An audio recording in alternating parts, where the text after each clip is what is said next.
What's going on, guys? BigJerr back with you again. And today, we're going to be doing a beat recreation. I'm pretty excited to do Leave Me Alone off NF's new album, The Search, as I really like that song. And whenever I find myself really enjoying something, I like to bring it into my DAW and figure out why. And that's going to be what we're doing today. So first off, we're going to be referencing the original song and pulling out any important information that we could use. Next, we'll be adding some cinematic effects, booms, whooshes, risers, and background elements. We're going to be identifying all the elements needed. So I've done that, plus I've made all the MIDI that I need. And I'm gonna make that available for you guys to download if you wanna build along with me. I'm gonna talk about what contact instruments I've used, as it's pretty important, but I wouldn't let that prevent you from practicing this if you don't have the exact ones I do. But I will talk about the ones that I used. And I'll be demoing each sound, each step of the way.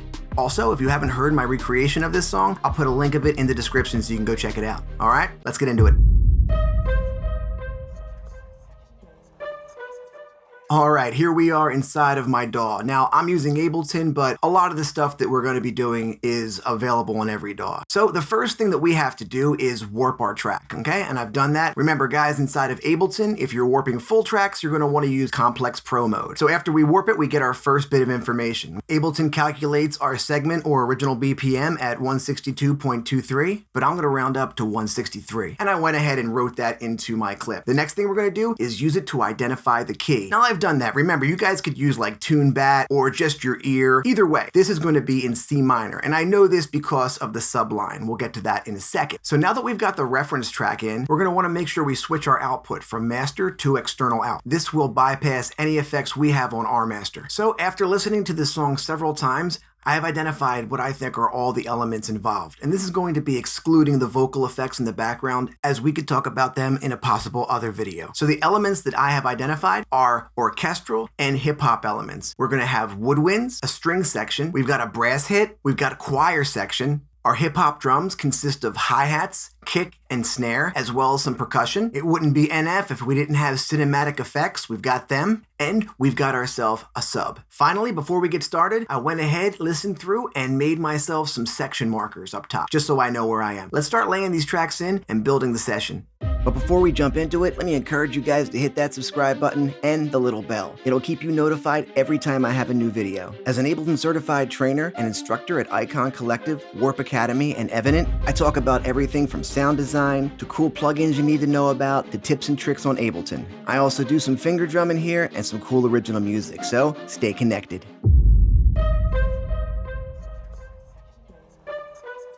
So to me, the first thing I want to do is sketch this thing out and lay in my booms and my whoosh hits. This is actually the first thing cinematic composers will do when they want to sketch out a song. If you're unsure where to find cinematic effects like impacts, whooshes, and booms, a good default place would be checking out Boom Library. The next thing that I did was assess what's the driving force in this song. And since there's not actually drums the whole time, there's a lot of space where there's no drums, the thing that's there most of the time is the higher string section doing this arpeggiated melody. So that's what I laid in first. So for this, I used the String Ensemble by Symphony Series. Okay, I'll go ahead and click on each of the tabs so you can see what my settings are. And you can see that I have some basic processing on them, nothing too special. Let's go ahead and take a listen to what it sounds like with the boom and the strings playing.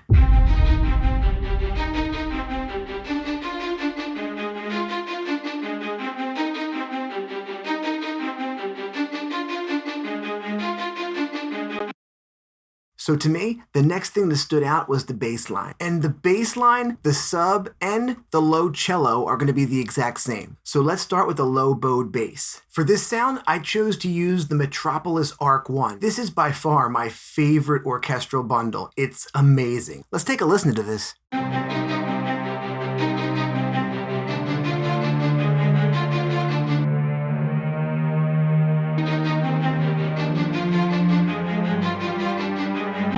All right, let's add in the low staccato cello and the sub, and let's take a listen to that.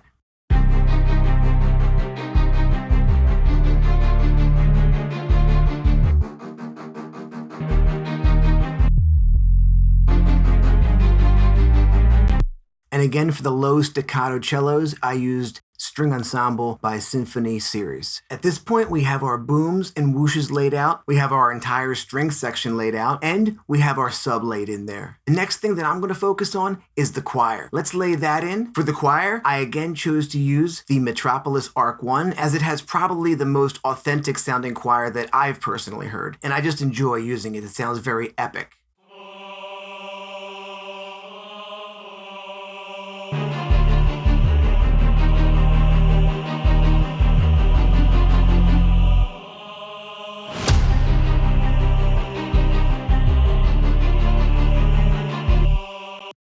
I also made a little embellish here at the end. Let's take a listen to the end and see what it sounds like.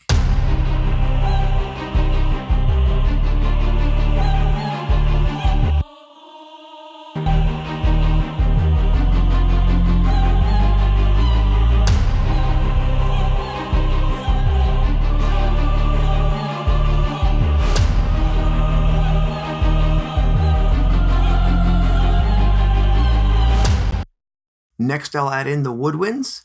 Okay, for these guys, I got a stack of 2 Metropolis Arc 1s. We can actually check out what they're doing.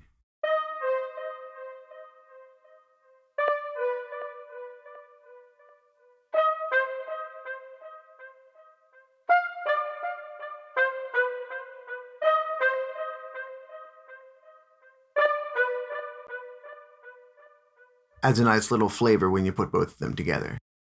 Let's go ahead and listen to these a little bit.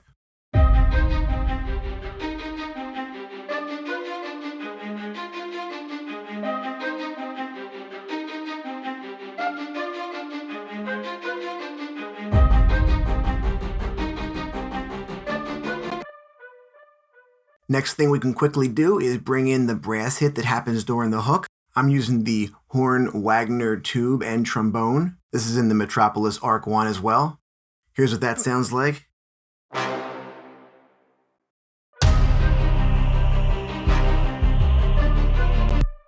Next, let's bring in our hip-hop drums. We got kick, snare, and percussion. Let's check these out.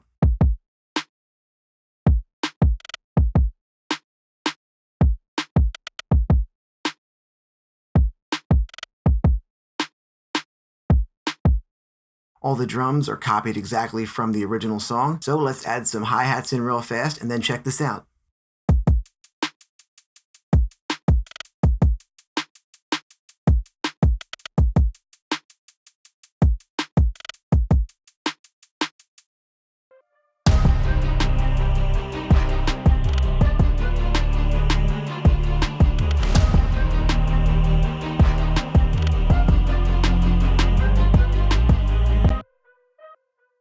The final thing I wanted to add was a couple of risers, and there was this weird little whisper effect, and I thought I could find something like that.